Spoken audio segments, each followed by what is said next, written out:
are you one of those guys that when summer's gone, fall's here, late winter, late fall, early winter, or even winter, you want to go fishing still? Well, I am too. And do you go down to the bank when you fish from the shore? You go down to the bank, you throw your line in, and you wait and you wait and you never catch a fish. Well, there's a reason why you're not catching any fish. There aren't any fish there where you're fishing. Now, in winter, in summer, the fish are all over. Their metabolism is up. They're warm. They're swimming all over the lake, looking for food. But in winter, the water temperature drops and they slow down. Their body, their metabolism slows down. They just don't have the energy to swim all over the place. So they go to little holes and shelter and find places to just kind of hold up. A lot of times they'll go to deep holes or they'll go under structure, like you've seen people fish under docks in winter. I've seen Richard Jean, the fishing machine. That guy is amazing. It's like someone's down there in the water putting fish on his hook for him. But, he talks about you got to find where they are in winter. And he'll go to these docks and he'll shoot the jig under the dock and catch these fish. Well, that's because they're all sitting there under the dock. In winter, the fish bite just as much as they do in summer, maybe more. The only thing is you have to find where the fish are.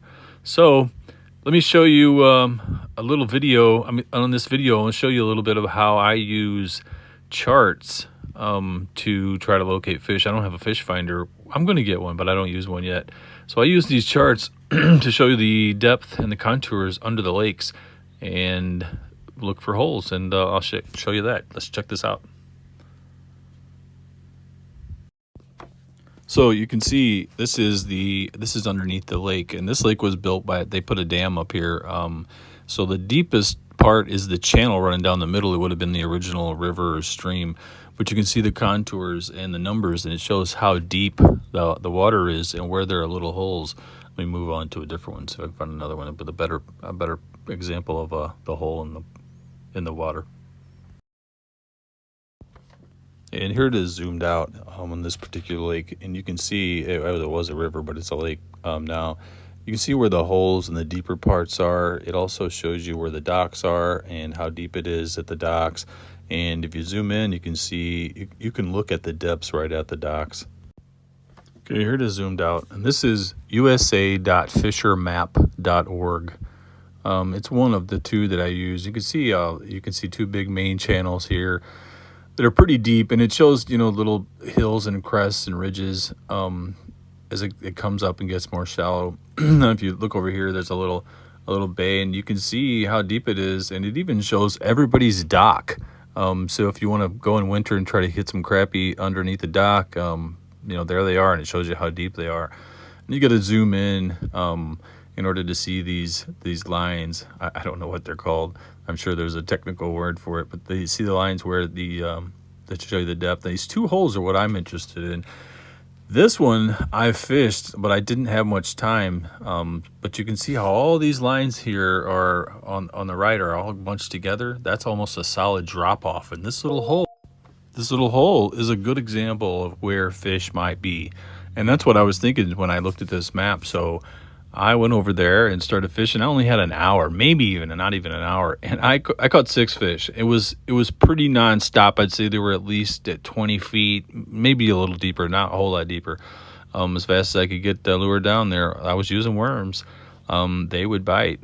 So this is how I find holes and places where fish gather up, because they all group up in winter and they stay together in bunches. That's why you can catch so many fish. That's why you see that Richard Jean guy, the fishing machine, catching so many fish. He finds them, they don't leave, they're in one spot, and he's just hitting them like shooting fish in a barrel. Now, this is the other one I used. I got this right off my phone. It's gpsnauticalcharts.com. They both sites have different things that I like about them. You just go back and forth, see which one's easier for you to use and which one you like.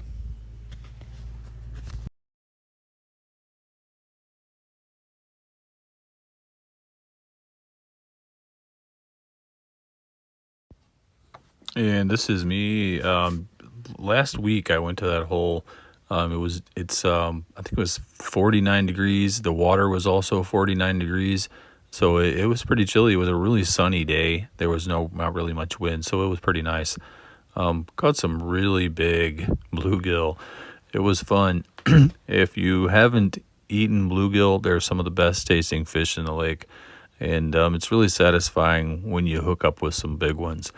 So, you can still catch a lot of fish in winter. You just have to know how to do it. You can't just go to the lake and expect the fish to come to you. They're cold, they're bunched up. They went to find a spot to sort of not really hibernate, but that's where they want to spend their cold time. Where they don't have to swim around, run away from predators. They're hibernating in little holes and under structure. They like structure. So this is like a rock cliff right in front of me, and that acts as the structure that they like, and it's also a little bit rounded. So it's like same as like the footing or piers on a bridge. If you were to fish next to them, that's where they like to hide. So get out there and fish in winter, but look for the holes. And if you can't get out on the water, if you don't have a boat or a kayak or something, if you're fishing from the bank, you're kind of behind the eight ball. But look for these holes that in places that you may be able to get to from the bank, and it's going to give you an advantage over what you're doing right now if you're just going down and throwing your line in, because the fish are a lot deeper than what you're going to get at most of the places where, like at boat ramps, where I see most people fishing. So good luck, get out there and catch some fish.